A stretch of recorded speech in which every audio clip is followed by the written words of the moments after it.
Welcome to 101 with Colette Linden. You are here today with Louis Moreno. Hello. Hello, Colette. Nice meeting you. This is great. Nice meeting you too. Nice meeting you too. I just had the pleasure of interviewing a friend of yours, Merrick, who's running in Ward 4. So and he had a great slogan as well. That's right. Ready for change. But you have a great slogan. Tell me about it. Well, love, hope, and change. It's very simple. These three words have guided me so far in life and in this campaign. I love Sault Ste. Marie. This is my home, and I have hopes where I can, well, I live here, I work here, but I want to raise a family here. And that's what drives me every single day. And like so many of you and many of the residents that I've talked to in Ward 3, they are ready for change. Yeah. And I think that I'm ready for change, and we need to move forward together to get things done in City Hall.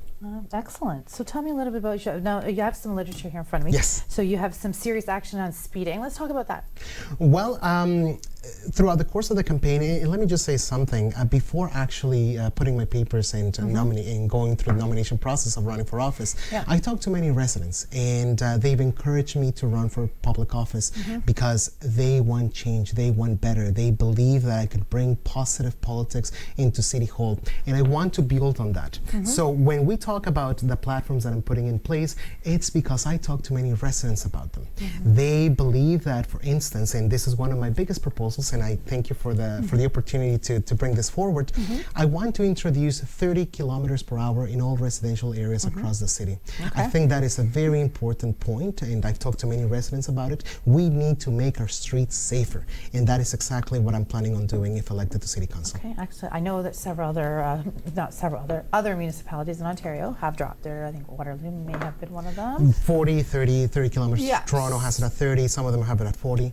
What is the data around that? Obviously, it would be beneficial.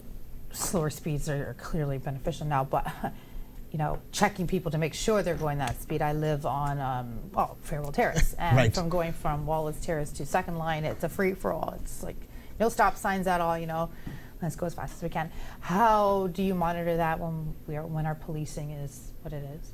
Well, no, absolutely. You have a great point here, Colette.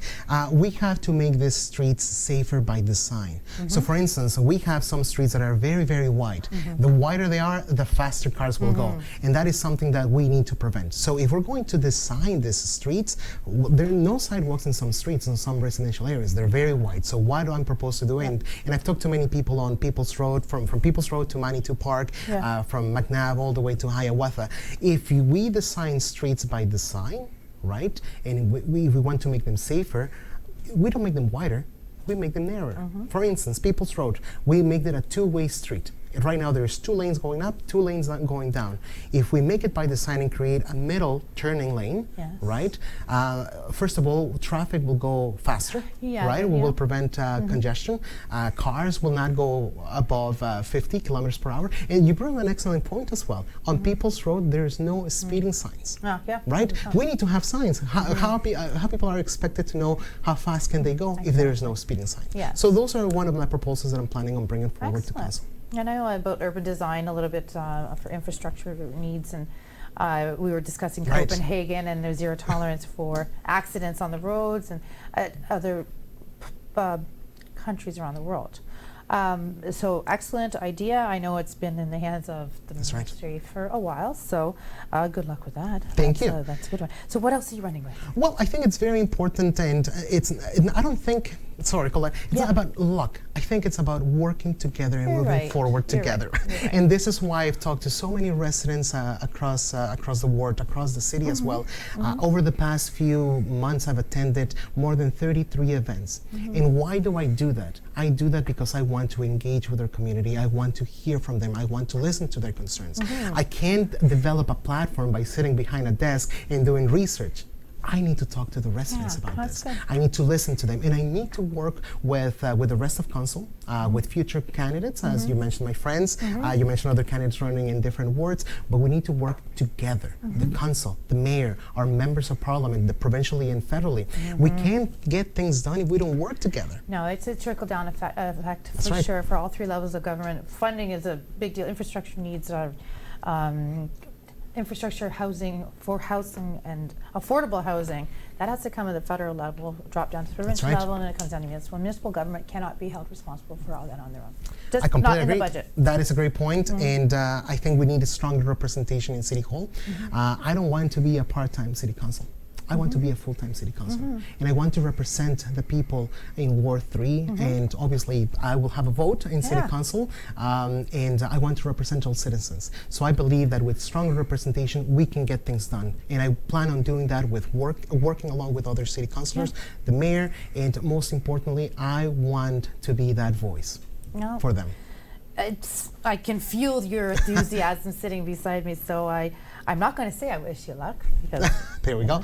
but I know it is time for change, and I do believe that a young, fresh council will, in fact, inject some Yes, absolutely. excitement, perhaps going to the polls, perhaps seeing our developments or our waterfront property. What would you propose? Something down there, our travel and tourism. Well, I've talked to many residents, and let me just say something about being a young candidate. I have a very young team.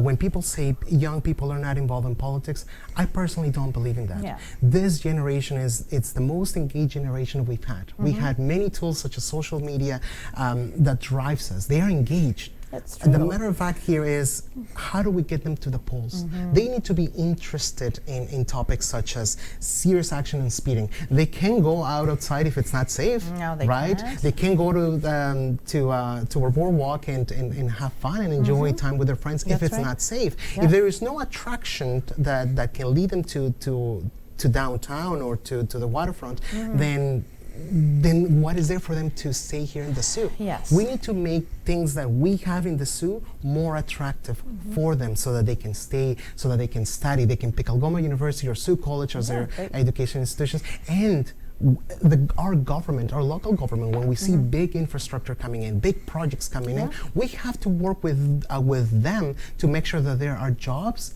for young people. Yeah. We can encourage them to create those jobs so that they can stay and they can see Sault Ste. Marie as their home. Yeah, sustainable. That's right. Yes, I love Sault Ste. Marie. This is my home. This is where I plan on staying, and this is where I plan on raising a family. Well, you heard him. The better way to end our interview, but thank you very much for joining me today. It was great to meet you.